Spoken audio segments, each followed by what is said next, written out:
Hey there, it's Olivia Savannah here from Olivia's Catastrophe, and today I'm here to give you a recent reads video where I'll be talking about 10 of the books that I have recently read, and I'll have content warnings in the description box down below in case that is something you need. But without further ado, let's get right down to the 10 books that I read recently.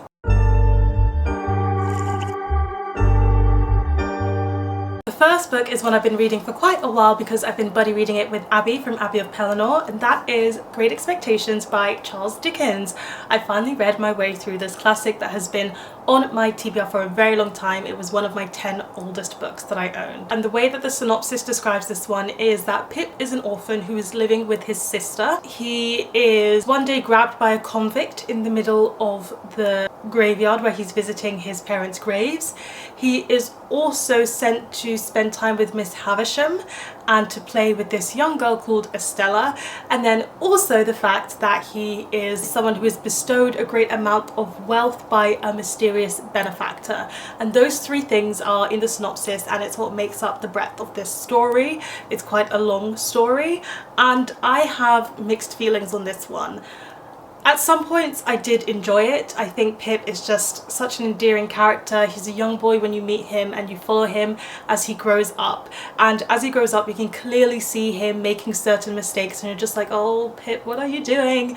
But he always has like best intentions at heart, and he grows wiser as he grows older, and it's kind of really satisfying to see him reflect on the choices that he's made and where he gets to. And also because of the fact that he comes into a whole load of wealth, something that Charles Dickens endlessly does in his novels very, very well is commentary, and he's commenting on wealth and classism and power and what it means to be of the upper class. Does it matter if you have money? Does that change who you are fundamentally? Or if you just are someone of a low education and a low birth, can you ever progress into the higher states of society? That's kind of some of the questions that he's drawing on and themes that he's touching on, and I really liked how he handled all of those themes and how they manifested into this novel. I do think sometimes the storytelling is just a bit out of whack. He introduces certain characters at the beginning and you think they're going to be significant in the book, and they are, but they don't come back in until much later on, and you're just left wondering how are they going to tie into the novel. So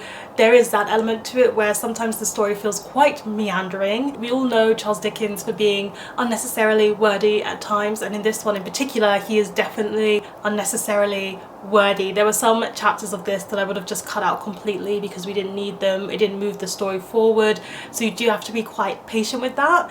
But one of the benefits for how long he takes with every scene in this book is that you get to know these characters incredibly well, and some of these characters are just iconic for a reason, like Miss Havisham, like Estella. They're very interesting people to do a character study of, to like look into why they are the way they are. However, while I was enjoying this book, the one thing that really bothered me about this book is the ending. I think it's one of the worst endings I've ever read in a classic. Why would you end the book like that? It feels inconclusive, it feels unsatisfying, and my book also includes the original ending because the ending was changed, and I didn't like the original ending either. I think the original ending was even worse than the ending we get officially now. So I just was very deeply angry by the ending. I just felt like it was disappointing, and it left the book on such a sour note because I was like, I read all of this and this is what you're going to give me? This is what you want me to have at the end? So all in all, I really don't know how to feel about Great Expectations. There were elements of it that were great, there were elements of it that were not so great, and now I just don't know where to land. So that's my review of Great Expectations. I read All Fours by Miranda July, and I really enjoyed this. I absolutely sped through it, and I read it in about 2 or 3 sittings, I believe. So in this one you follow a woman who is married, she has a child, and she is an artist who is well renowned for her art, and she decides that she's going to take a trip and leave her husband and leave her child and just go out and live life like she never has before. And she has a lot of experiences when she does that, some quite steamy experiences as well. But when I say steamy, I mean like steamy in a very peculiar and strange way. And she also discovers a lot of things about herself, and discovering that she is perimenopausal, and I loved this book. I just absolutely ate it up. I don't know how else to say this. I don't believe in star signs, But if you are an Aquarius, like, you can clearly tell that this main character is an Aquarius. She just has those vibes about her so distinctly. And her journey in this book really got to me, because she is wondering if she's made the right choices in life and wondering how to connect to the people around her, if she's connecting in the way that's normal. She really questions whether her choices are normal a lot of the time or not, and whether she can live her life in perhaps what we would call the outlandish way that she wants to. And she goes on a roundabout journey as she gets there. And I also found it very insightful for the way that she talks about what it means to be a mother, how she talks about what it means to be a wife. And even though she's at this particular age, which is quite a lot older than the protagonist I tend to usually read, she's still really exploring what she wants in relationships, and exploring what she wants, in relationships, not just romantic ones, but also family ones, but also friendship ones. And you get to see her, again, making those mistakes, but also building her way to what she believes is happiness, or how she can find her own sense of happiness. A lot of the things that happen in this novel are very, very strange, and I was just reading and being like, did that actually just happen? But the way that this is written is so compulsive that you just keep on reading more and more and more, and you keep on understanding why the characters are doing what they're doing, even if you find it very questionable. And the links that the author makes between the actions and the mindset of the character while she's doing those actions is what makes it kind of significant, and made me make connections in my mind that I had never made before.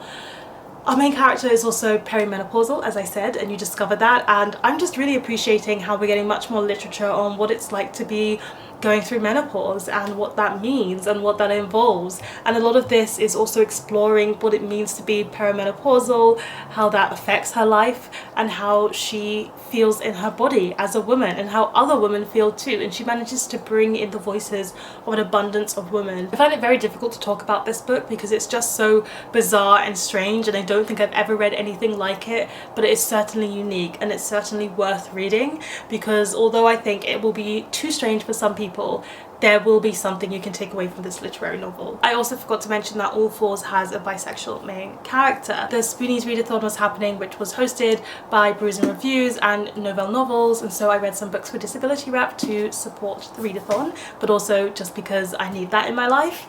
And one of the books I read was Love from A to Z by S.K. Ali. This is a young adult contemporary book where we are following two characters who are both Muslim, and they meet on a plane, and one of them has MS, and his mother recently passed away because of MS, so he is trying to keep his diagnosis from his family because they're still in the process of grieving, and he doesn't want them to worry about him too much. However, it does mean that he's carrying this massive diagnosis and situation on his own shoulders. And then you get to meet her, who has been facing some Islamophobia in school, and she kind of gets suspended because of the way that she calls out this Islamophobia. And so she's feeling a lot of anger and a lot of hurt, and she's trying to think about ways in which she can speak up in her school to battle against the Islamophobia she is facing in school from a particular teacher. So that's why you kind of start off with this novel, and I did have a good time reading this. I wouldn't say it's my favourite young adult contemporary ever, but it was still a very, very solid read. I've heard from multiple reviewers that the Muslim representation in this is really, really good, so that is nice to know going in, that the representation was just very authentic and it spoke to a lot of people, and that was a really nice thing to read about. But I also really liked their relationship and how they kind of built a friendship, and how they go on that journey to learning to care for each other and love each other, and that was really, really nice to see.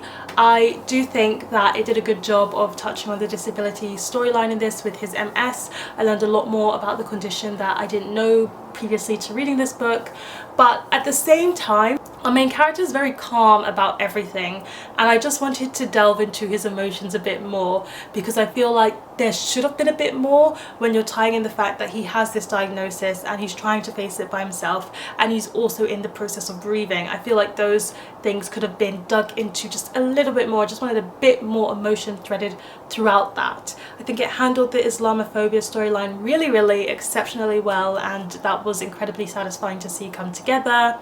And unexpectedly, this book did focus on grief a lot. I know that he is grieving someone, but grief comes into it in more ways than one, and I didn't expect that next thread of grief, and that layer of grief also ties into the Islamophobia storyline. Reading this, which has been published for quite a few years now, it just struck home all the more because it was mentioning Palestine, it was talking about those conflicts in the Middle East, and so little has changed since then. Even though this book was published, what, 4 years ago, it was still talking about and focusing on those subjects, and it just hit home all the more with everything that's been happening recently. So I do think this is a good, timely book to read now, even though it was published a while ago. The romance was clearly a part of this, but I think it was like overshadowed by the themes, which is not a problem, but just something to be aware of if you're going into this book and you're going into it for the romance alone. Oh, and one thing I'll also say is that I didn't particularly like the epilogue, because the epilogue jumped forwards a few years and I just don't think it was needed or necessary. I understand why the author did it with regards to how the book shapes up by the end, but I didn't feel like it was needed. I also read this poetry collection for the Spring Readathon, and that was Perseverance by Raymond Antrobus. This is his debut poetry collection, and after reading this one I can now solidify Raymond Antrobus as one of my top 3 favourite poets ever. I gave this book 5 stars and I thought it was absolutely phenomenal as poetry.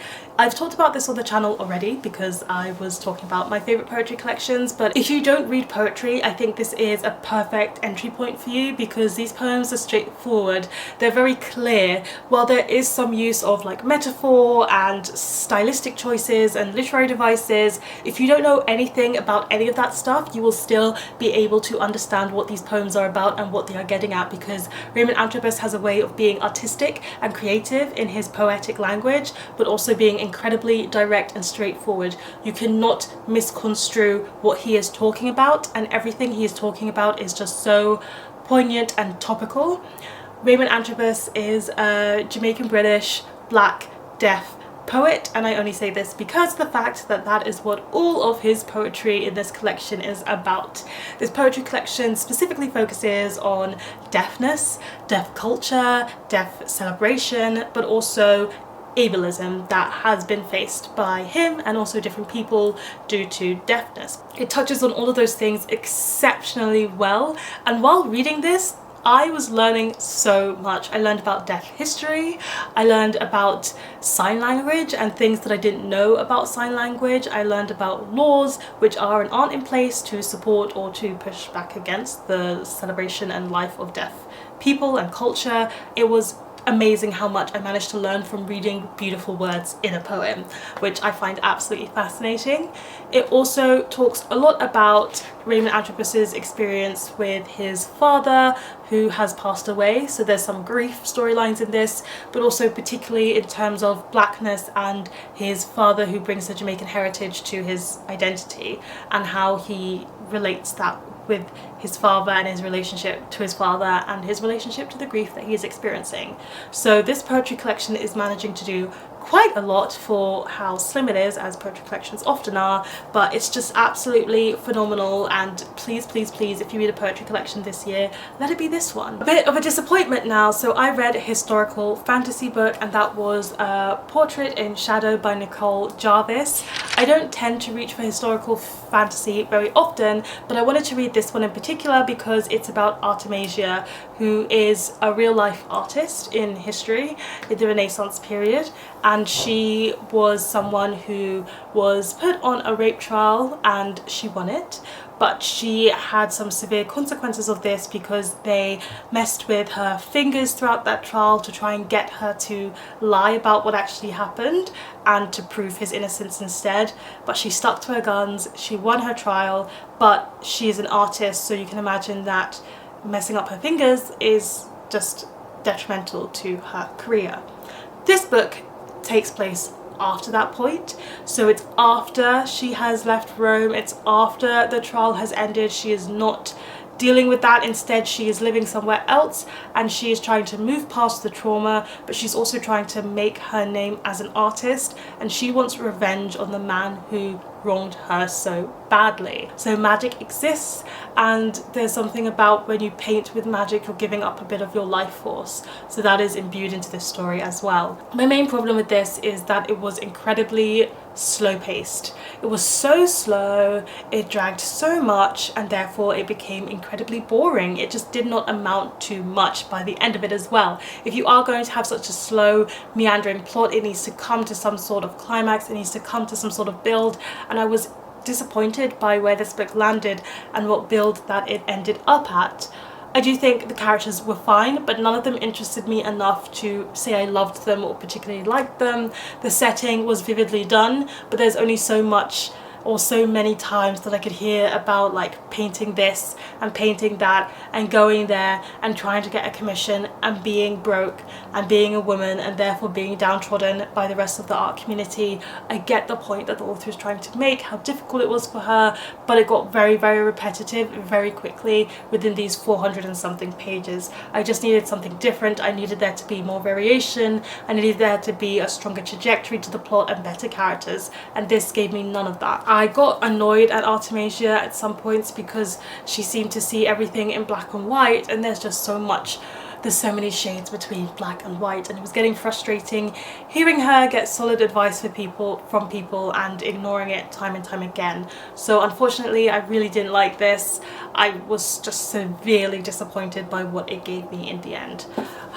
I really like Artemisia's artwork, but this book didn't manage to encapsulate the magic that I feel when I see her paintings. I also read a picture book, so I read April's Garden, and this one is by Isla McGuckin and Catalina Echeverry, and this is a picture book about a mum and a young girl who need to move out of their home very abruptly, very suddenly, and they end up staying in this house which feels very grey and dreary, and April just wants to settle down and feel safe and protected somewhere, so she starts to add colour in her life and tries to find hope. Well, this picture book does very well is that it's talking about quite a serious topic. From what I understand from reading it, it's that the mum had to run away from an abusive relationship and they are in a shelter temporarily until they can find steadfast accommodation for themselves.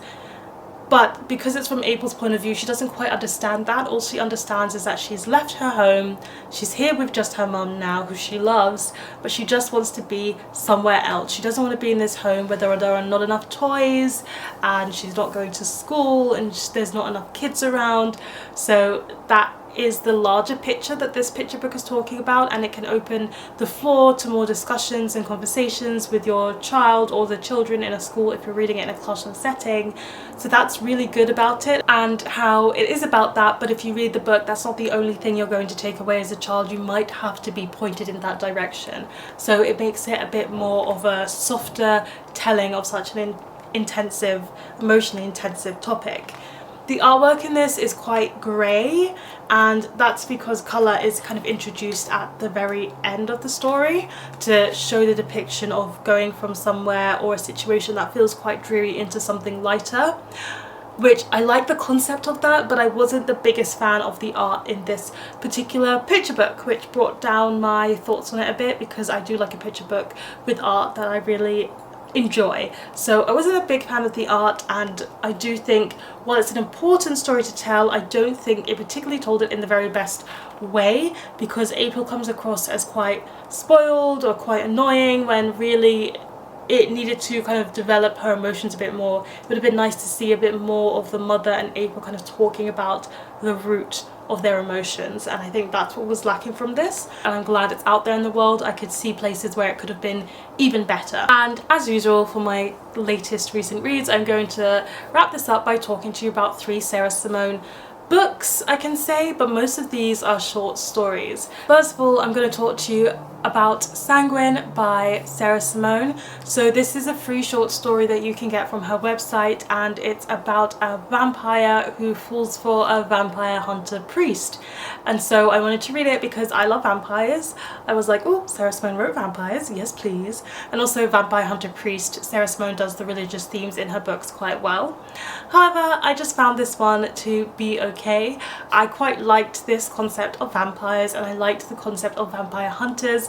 However, because it's such a short story, it does not have time to dig into the lore and that concept as much as I personally would like to, because I was fascinated by the bit that we did see of how these vampires and vampire hunters work. They go on one date and they have one night together, and it was nice to read. It was steamy as always. Sarah Simone knows how to write a very good steamy scene, so it was very well written. However, at the end of it, they decided that they both love each other already and they're ready to spend the rest of their lives together, and they're very much looking forward to it, which is all fine and dandy. It's just I will never believe that you meet each other on the first night and you go on one date and you have one night in bed together and then you declare love. Like, it just, I'm not built that way, and therefore I just don't buy it. So I just wish that she hadn't included the love confession at the end and maybe had left things off like they're looking forward to seeing how things go in the future. I then read a Christmas short story in, well, the month that I'm filming this, it is May that I read this. So in May I read a Christmas short story which was called My Present This Year by Sarah Simone. Again, it's free on her website, and Sarah Simone loves to do forbidden romance, and I was going to have an open mind, but this one just gave me the ick beyond all belief. So in this one you got a stepbrother and a stepsister, and he went and joined the corps or something like that in the US, where he could get out of the house and get away from her because he was feeling feelings for his stepsister, and he was like, no, this is wrong. And he goes home for Christmas and she expects her not to be there, but lo and behold, she's there, and things spiral from there. There's a steamy scene and they confess feelings for each other, and it's just horrible. Like, it literally gave me the ick. The way that they kind of figured out that they like each other felt really bizarre and strange, and I could take it if, you know, they're in the middle of a heated moment doing certain things and they have a conversation where they talk about how they feel for each other and how they really like each other and they want to start seeing each other. Okay, fine, I can read it. But then they start to talk about how even though they're step siblings, they still feel like the other person is their sibling, and they like that. They feel a brotherly and sisterly relationship to each other, and they want to bring that in as part of their relationship. And that is what really disgusted me and made me not like this book at all, because if you are going to lean into the stepsister and stepbrother thing, don't lean into the actual siblings part of it. That is the part that we don't want to be lent into. Forbidden romance, it ticks some people's boxes, but siblings, like, no. So I didn't like this at all, and I think it's probably the Sarah Simone book I like the least. Last but not least, I'm going to talk about Once Upon a Dream by Sarah Simone. And this is a short story collection with 3 fairy tale retellings in it. I also know that this is out of print and it's not available in ebook, so I did admittedly have to dig into the depths of the internet to find this, and it's quite scary down there. It's quite scary, but I did it because I need to read everything that Sarah Simone has ever written. And I'm so glad that I did, because I gave this book 5 stars and I had a jolly good time. In this there are 3 short stories. The first one is called Red and White. It's a retelling of I don't actually know what it's a retelling of. It's some like snowy story. I'll put it on the screen if I find it. And it's about these 2 girls who go into a cabin in the mountains and they fancy each other, so they're ready to get it on when this strange man kind of enters the room, half frozen to death, and they revive him, and then they have a lovely little threesome time. It was fine. It was really heated and steamy, but again, they have one night together and then they declare love and they're like, I'm ready to make this into a whole relationship thing. And I was just like, okay, you do you, boo, but it's not for me. And I gave that short story 3 stars.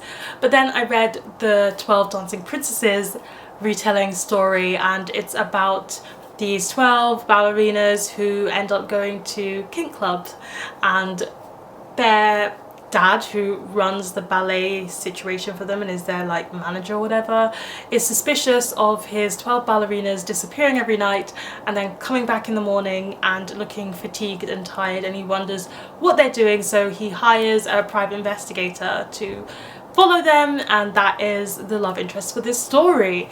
Yeah, it was really good. It was really good.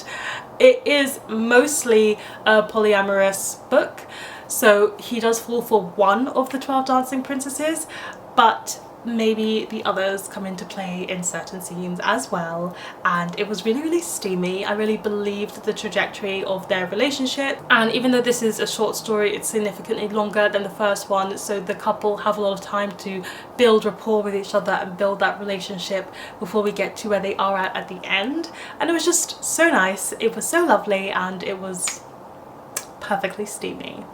And then we get to the last short story, which I absolutely did not expect, and I loved it, and I gave this short story 5 stars, and it was fantastic. It was the best thing about this collection, and that is because it is a short story that is part of the American Queen series, and I did not know it even existed because it's not online anywhere because it's out of print. And so in this one you get Morgan Le Fay's story.